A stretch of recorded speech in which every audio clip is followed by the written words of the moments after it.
Hello everyone and welcome back.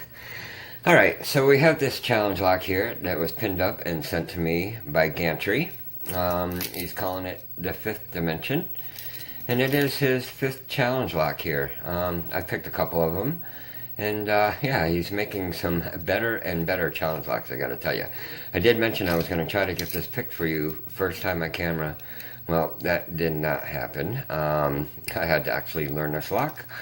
It has some tricks to it, believe that. It puts you in such a deep faucet where you psyched yourself, thought you got it open, and it just didn't open, and you know, you're not going to get out of the faucet this lock puts you in. You have to start over.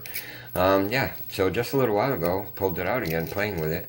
I think I finally found the secret of it. So we're going to get this thing in a vise for you guys, and we're going to try to get it picked for you. I'll show you what not to do, and how to get this lock open. So I'll be right back, guys. Okay, we're in the vise. He's got the key working really smooth. A little click at the top here, but that's pretty normal for a challenge lock. And he has a hand-filed key here that he hand-filed to give it a wicked bidding. It is a 5-pin key. It's an SC1, but it does have another pin here, the 6th pin riding off the tip here. We are locked up. Let me zoom us up a little bit. Focus us. And yeah, we'll get started. We are going to throw a shotgun in there. And, well, we're going to go top the keyway here, 50 thousandths. And we are going to go with another one of my favorite picks here by Truckmaster. A nice medium hook here. Alright, first I'll show you the deep faucet that you get in this lock, and you will not get out of it. You have to start over. Alright, that's a little click on 3.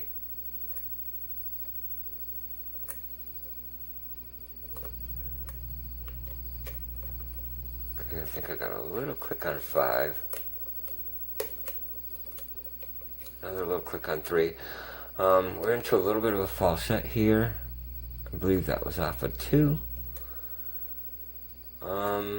Little counter here on 3. Okay, a little click from him. And now we're on pin 5 here. And it is locked up, so you're thinking that needs to be set. But let me show you what happens if you try to set this pin. Alright, so there it is. And the pick actually gets stuck. Let me try to get that out of there, and there you go. There is the deep faucet that you are not going to get out of that. So you have to start over. Alright, so now let's see if we get this lock open.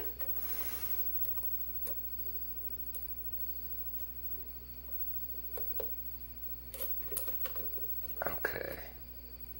Pin 3. Very small click out of him. Little click out of 6.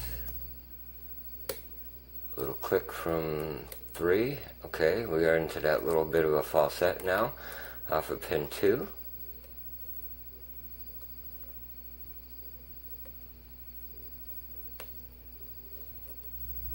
Okay, we got some counter here off of 3. Okay, a little click from him. Now we're on, coming up to pin 5 again. It's locked up like it needs to be picked, but you do not want to pick that one. Actually, the one in front of it, pin 4, you get a little click out of it, but you don't get much feedback, so you're not even sure about that one being picked. Now I have to try to get past pin 5 without setting it. Try to get past it to pin 6 with this deep hook here, or this medium hook. And it's not easy to do. Alright, we're past it. Now, let's see. And we're open on pin 6. That is the trick to this lock. Without that, you are not getting it open. But you can see we are open. And we have this awesome kick holder here from Foxy at Red Cat Imaging. And that here is, like I said, awesome. I do have other kick holders but this is more like a one size fits all. I have this Slade one here that fits a 5 and a 6 pin. I have another one here. This is a Dexter, fits a little bit different kick, like with the flat sides. But this one here from Foxy, this here is awesome. And he's got it personalized with my Bobby keys on it. Awesome. Thank you very much, Foxy, for that. Alright, so we are open. We do have a key. So we'll lock it back up. And move that piece of hair there. And let's grab a pinning tray. Alright, let's get the clip off the back here.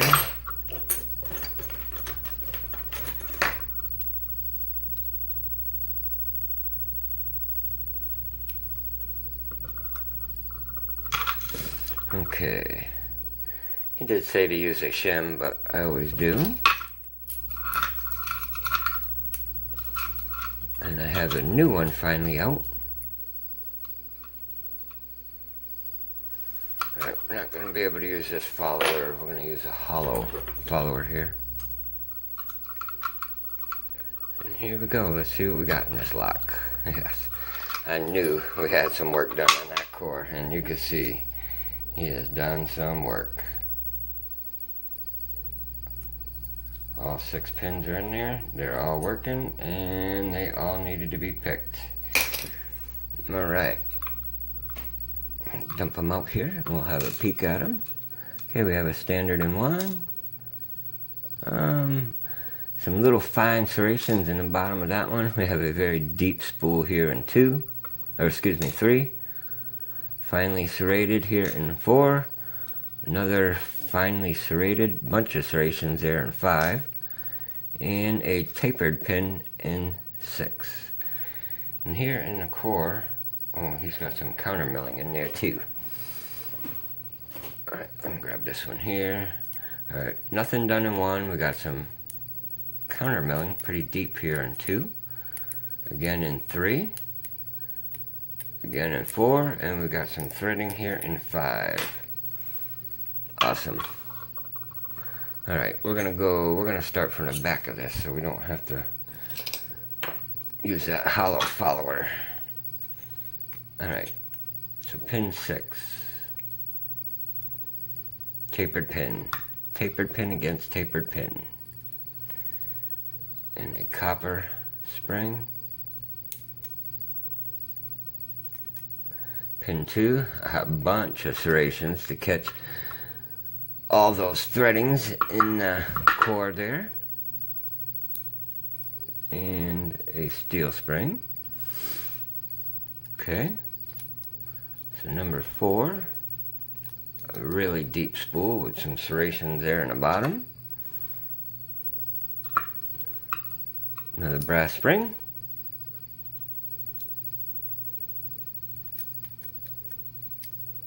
Number 3 is a spool kind of caught up in that spring a little bit. If I get that to focus for you guys. But it is caught in the spring. Let's see if I could twist it out of there. There we go. Actually, it goes this way because it was in the spring. Okay. So that's 4. Let's see if I get down here into 5. We have another deep spool here in 5. More serrations. That one is that way. So we got one going one way, one going the other. A steel spring, and last but not least, number 6 is a couple little serrations on the top of that one. And another brass spring. Alright, let's have a look in this Bible. Alright, so we got some threading in 1. Some threading in, threading in 2. Some threading in 3. Almost looks like it was trying to be counter milled a little bit. But we have threading in 5 and 4. So we got threading in 2, 3, 4, and 5.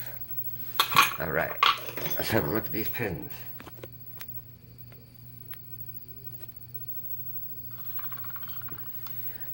Okay, so number one, we just have a standard, and it's actually beveled a little bit on the top there. Number two, a couple fine serrations there on the bottom of that one. Number three, we have a very deep spool. Four, some couple serrations there in four. Five is all these serrations, and he has the core there threaded. Spin that back around. Number six is another tapered pin. Alright, up top here. Okay, so that one is tapered too. A little bit. Then we have this really deep spool with some serrations there. Very nice pin. And then this one here, oh, get back here, was the opposite way. Another deep spool, some serrations. Again, this one's this way, back to this way again. Another deep spool, serrations, and then another pretty long driver with lots of serrations in there to catch up in that core. And then last but not least, number six, another tapered pin. And then we have a brass steel, kind of a tight wound steel, a loosely wound steel, another brass, another steel here, and another brass. Awesome lock by Gantry. Gantry, thank you so much, my friend, for pinning up this lock and sending it to me. I'll get this out to the community for the next person to have fun with it, and hopefully they'll figure out the little trick. But yeah, awesome. Okay guys, yeah, if you enjoyed this video, please hit that like button. If you have any questions or comments, comment below. And yeah, everyone, please be safe and stay legal. Thanks guys. Bye.